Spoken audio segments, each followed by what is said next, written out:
আজ 31 ডিসেম্বর। আজকের আমাদের স্টেজ কিচেন সূত্রা। আমাদের কিচেন সূত্রা যে রিসর্ট বা রেস্টুরেন্ট বা ধাবা, সেখানকার আজকে প্রোগ্রামের স্টেজ। এখানে ডান্স হবে চারিদিকে।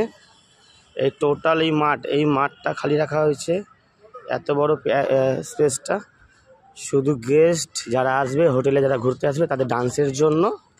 পুরো এই এলাকাটা আমাদের আজকে এনজয় করার জন্য।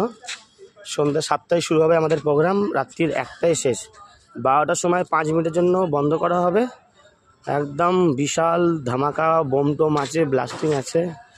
আর এর ভেতরটা তো ডিনারের জন্য বা স্টার্টারের জন্য। এর ভেতরে খাওয়া দাওয়ার ব্যাপারগুলো থাকছে। আর এই ওপেন এরিয়াটা আজকে রাত্রিরে ডান্স হবে শুধু। আর স্টেজে গানের প্রোগ্রাম আর ডিজে প্রোগ্রাম আছে।